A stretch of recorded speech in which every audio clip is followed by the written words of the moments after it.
Hello friends, जय श्री काट में आपका स्वागत है। आज हम इतिहास में भारतीय इतिहास के कुछ विषय भाग 1 का चैप्टर नंबर 1 ईंटें, मनके और अस्थियां, इसका पार्ट 2 पढ़ेंगे। आज का हमारा टॉपिक होगा निर्वाह के तरीके। हड़प्पा सभ्यता के जो बासी थे उनके निर्वाह के तरीके क्या थे, उनका जीवन कैसा था, वो भोजन में किन किन पदार्थों का प्रयोग करते थे, आज हम इसके बारे में जानेंगे। उनके भोजन संबंधी जानकारी हमें विभिन्न स्रोतों से प्राप्त होती है और वो स्रोत हमें खुदाई में प्राप्त हुए हैं। सबसे पहला जो भोजन प्राप्ति के उनके साधन थे वो पेड़ पौधों से प्राप्त उत्पाद थे। पेड़ पौधों से प्राप्त उत्पाद जैसे कि गेहूँ, जौ, राई, मटर, दाल, तिल, सफ़ेद चना और सरसों, वहाँ पर ये चीज़ें उगाई जाती थी या पेड़ पौधों से या कृषि के द्वारा ये जो खाद्य पदार्थ थे वो हड़प्पा वासियों को प्राप्त होते थे। अब हम सब प्रश्न ये है कि हमें पता कैसे चला कि हड़प्पा वासी इन खाद्य पदार्थों का प्रयोग करते थे, ये चीज़ों को खाते थे या कृषि में इनके यहाँ ये फसलें उत्पादित होती थीं। तो हमें पता ऐसे चला है कि खुदाई में हमें अनाज के दाने मिले हैं, मतलब अनाज के दाने हमें प्राप्त हुए हैं, जले हुए अनाज के दाने और बीज प्राप्त हुए हैं, जिससे बीज से हम ये अनुमान लगा सकते हैं कि इस चीज़ की वहाँ कृषि होती थी और फिर वो लोग इस चीज़ का खाने में प्रयोग करते थे। तो हमारे जो पेड़ पौधों के उत्पाद हैं उनमें गेहूँ, जौ, राई, मटर, दाल, तिल।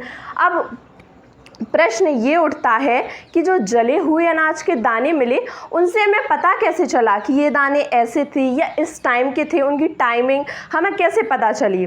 तो वो एक विज्ञान होता है पुरावनस्पतिक विज्ञान, और उनका जो अध्ययन करते हैं या उसके जो शोध करते हैं उन्हें कहते हैं पुरावनस्पतिज्ञ। पुरावनस्पतिक विज्ञान के द्वारा यह पता लगाते हैं कि ये कौन से बीज हैं या इनको ज्ञात किया जाता है कि ये किस टाइमिंग के हैं और किस समय इनका प्रयोग किया जाता था। अब हमारा इसके अलावा यहाँ पर चावल और बाजरा भी उत्पादित होता था, क्योंकि जो हड़प्पा का एक केंद्र है लोथल और एक गुजरात, तो लोथल से हमें चावल के दाने मिले हैं और गुजरात से बाजरा के दाने मिले हैं। तो इन दोनों से हमें यह भी पता चलता है कि कुछ जगहों पर, सभी जगहों पर नहीं, कुछ जगहों पर चावल और बाजरा का भी प्रयोग खाने में किया जाता था।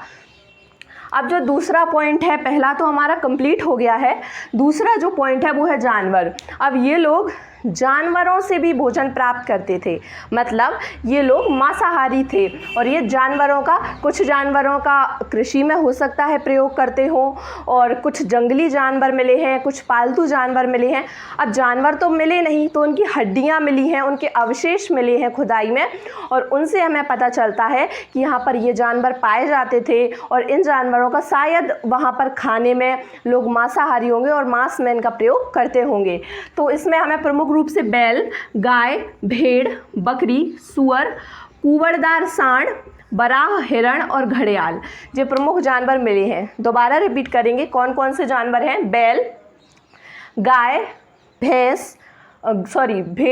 बकरी और सुअर। ये तो पालतू जानवरों, इतिहासकारों ने अनुमान लगाया है कि शायद ये जो इतने जानवर थे, ये पालतू जानवर होंगे और ये जो बराह, हिरण और घड़ियाल ये जंगली जानवर होंगे, और ये जो कुंवरदार सांड है ये एक टाइप से इनका फेवरेट जानवर था। अब फेवरेट क्यों था? क्योंकि बहुत सारी मोहरों में इसके चिन्ह मिले हैं, ये जानवर के चित्र मिले हैं, तो इसका अनुमान लगाया जाता है कि इसका प्रयोग शायद कृषि में किया जाता होगा। वहाँ पर कृषि के लिए इस जानवर का प्रयोग किया जाता होगा, मतलब इस जानवर का प्रयोग हड़प्पा सभ्यता में बहुतायतता में किया जाता था। अब जो तीसरा हमारा भोजन का स्रोत है वो है मछलियाँ और पशु पक्षी। प्रश्न है कि पता कहाँ से चला?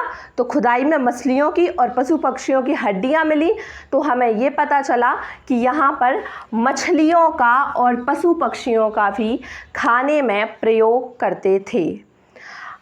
तो आशा है आज का ये टॉपिक समझ में आपको आ गया होगा। आपको ये समझ में आ गया होगा कि हड़प्पावासी किस प्रकार का भोजन करते थे। वो मांसाहारी भी थे, शाकाहारी भी थे, पेड़ पौधों के उत्पाद भी खाते थे, फसल भी उगाते थे और जानवरों का और मछलियों का भी भोजन के रूप में प्रयोग करते थे। आज की इस वीडियो में इतना ही। मिलते हैं पार्ट 3 में। Thank you so much.